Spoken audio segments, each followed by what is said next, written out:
Hello అండి, welcome back to my channel once again.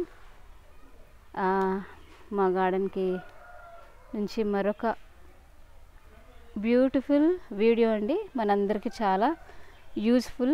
మన ఆరోగ్యానికి, మనకు బ్లడ్ ఇంప్రూవ్ అవ్వాలన్నా, ఏం చేయాలన్నా ఇది కంపల్సరీ మన డైట్లో ఉండాల్సిందే. సో తోటకూర తినడం లేదా? అయితే ఈ వీడియో మీకోసమే. ఎవరైతే తినట్లేదో చాలామంది తోటకూరకి దూరంగా ఉంటారండి, ఎందుకంటే గడ్డిలాగుంటుందని కారణం. దీనివల్ల చాలామంది మంచి ఆరోగ్యకరమైన తోటకూరని దూరం పెడుతున్నారు, డైట్లో ఉంచుకోవట్లేదు. ఇది మా ఇంట్లో నాటు తోటకూర అండి.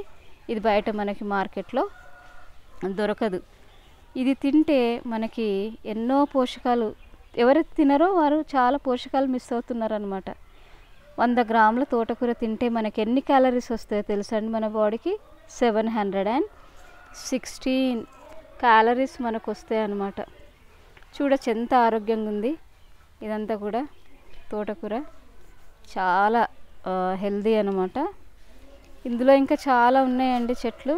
ఇందులోనే నేను మిరపనారు వేసిన, తర్వాత వంగనారు వేసిన, అవన్నీ మళ్ళీ సెపరేట్ చేస్తాను అనమాట. సో ఏంటంటే ఇందులో కార్బోహైడ్రేట్స్, ఈ తోటకూరలో కార్బోహైడ్రేట్స్, ప్రోటీన్స్, కొవ్వు, పీచు ఒక్క తోటకూరలోనే లభిస్తాయండి. తోటకూరని మనము నిర్లక్ష్యం చేయడం వల్ల ఏమేమి కోల్పోతున్నామో చూద్దామా మరి. ఇందులో ఐరన్ ఉంటుంది, తర్వాత కాల్షియం ఉంటుంది, నెక్స్ట్ వచ్చేసి మ్యాంగనీస్, జింక్, కాపర్, సెలేనియం, ఖనిజాలు ఇవన్నీ ఉంటాయి. మన గుండెకి ఇది చాలా మేలు చేస్తుంది. సోడియం, పొటాషియం ఇవన్నీ ఉంటాయండి ఇందులో. చాలా అసలు ఎంత హెల్తీ అంటే మనకి చూసుకోవచ్చు మనము. చాలా చాలా హెల్త్ అనమాట. ఇది మనలో ఉన్న ఫ్యాట్ని తగ్గిస్తుంది. మెయిన్ ఏంటంటే ఫ్యాట్ని తగ్గిస్తుంది మనకి. ఇది చూడొచ్చు తోటకూర. తర్వాత రోజు తింటే వెయిట్ తగ్గుతారనమాట. ఇందులో పీచు పదార్థం ఉంటుంది, మనకి డైజెస్టివ్ సిస్టమ్ని ఆరోగ్యంగా ఉంచుతుంది అనమాట. తర్వాత ఏంటంటే మనకి శక్తిని ఇస్తుంది. ఇది బాగా శక్తిని కూడా ఇస్తుంది. తోటకూర మనకు వేపుడు కంటే ఉడికించుకొని తినడం మంచిది. అందులో గ్రీన్ చిల్లీస్, టమాటా, ఉల్లిగడ్డ ఇవన్నీ వేసి ఉడకబెట్టి తక్కువ ఆయిల్ వేసుకొని తింటే చాలా మంచిది. చపాతీలో ఇంకా బాగుంటుందండి, చాలా రుచిగా ఉంటుంది. మళ్ళీ బీపీతో బాధపడే వాళ్ళకు మంచిది. వైటమిన్ సి ఉంటుంది, ఇమ్యూనిటీ పెంచుద్దంటే మెయిన్. ఇది తింటే, డైలీ తింటే ఇది పిల్లలకి, పెద్దవాళ్ళకి అందరికీ చాలా మంచిది. తోటకూర ఇమ్యూనిటీ పెంచుతుంది. మనకి సీజన్ వైజ్ వచ్చే జబ్బులన్నిటి నుంచి కూడా మనకి ఇది తోటకూర అడ్డుకుంటుంది అన్నమాట. తర్వాత హెయిర్ రాలడము, చుండ్రు ఇలాంటివన్నీ తగ్గిస్తుంది. డైలీ తినాలండి తోటకూర. ఎంత తింటే అంత మంచిది. కనీసం ఒక గుప్పెడన్నా మనము అన్నంలో ఇది వేసుకొని తింటే చాలా మంచిది అన్నమాట. ఇది ఏ సీజన్లో అయినా మనకి ఇమ్యూనిటీ పెరగాలి అంటే మాత్రం ఫస్ట్ ప్లేస్లో ఉండేది తోటకూర అన్నమాట. ఇది మీరు మర్చిపోవద్దండి. తోటకూర అనేది చాలా ఇంపార్టెంట్.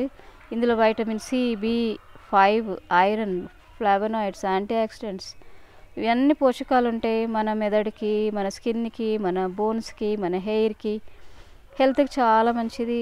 దీన్ని కూడా మెడిసిన్స్లో కూడా చాలామంది యూజ్ చేస్తారండి. సో నేను చెప్పేది ఏంటంటే ఇది బోన్స్కి, హార్ట్కి, బీపీకి అన్నిటికీ చాలా మంచిది.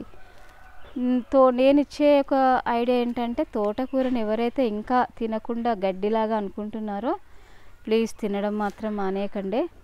ఎందుకంటే ఎంత తింటే అంత మంచిదండి. బ్లడ్ కూడా చాలా ఇంప్రూవ్ అవుతుంది, హెయిర్ బాగా గ్రో అవుతుంది, మన స్కిన్ చాలా బాగా అవుతుంది, హై బీపీని కంట్రోల్ చేస్తుంది. సో మీరు తినడం మాత్రం మర్చిపోకండి. చాలా ఇది నాటు తోటకూర, మీకు మార్కెట్లో దొరకదు. మా ఇంట్లో అన్ని రకాల పెరుగు తోటకూర ఉంది, నాటు తోటకూర ఉంది, బచ్చలి ఉంది, గోంగూర ఉంది, అన్ని ఆకుకూరలు ఉన్నాయి. సో మీరు తినడం మాత్రం మర్చిపోకండి. తినే అలవాటు లేకపోతే ఈ రోజు నుంచే తోటకూర తినడం మాత్రం స్టార్ట్ చేయండి. तो आप लोग प्लीज़ ये खाना मत भूलना, आप अपने डाइट में कंपलसरी ऐड करना अमरांथस. సో తోటకూర మాత్రం తినడం మర్చిపోకండి. నా ఛానల్ కనుక మీకు నచ్చినట్లయితే లైక్ చేయండి, సబ్స్క్రైబ్ చేయండి, ఫ్రెండ్స్కి షేర్ చేయండి. నా వీడియోని స్టార్టింగ్ నుంచి ఎండ్ వరకు స్కిప్ చేయకుండా అస్సలు స్కిప్ చేయకండి. మీరు ఎక్కడి నుంచి చూస్తున్నారో కామెంట్ చేయడం మాత్రం మర్చిపోకండి. సపోర్ట్ చేయండి, ఎంకరేజ్ చేయండి. నా ఛానల్ గ్రో అవ్వడానికి నా మ్యాగీ కలెక్షన్స్ను విజిట్ కూడా చేయండి. So thank you for watching. Next వీడియోలో మళ్ళీ తిరిగి కలుసుకుందాం. అంతవరకు బాయ్ బాయ్, టేక్ కేర్.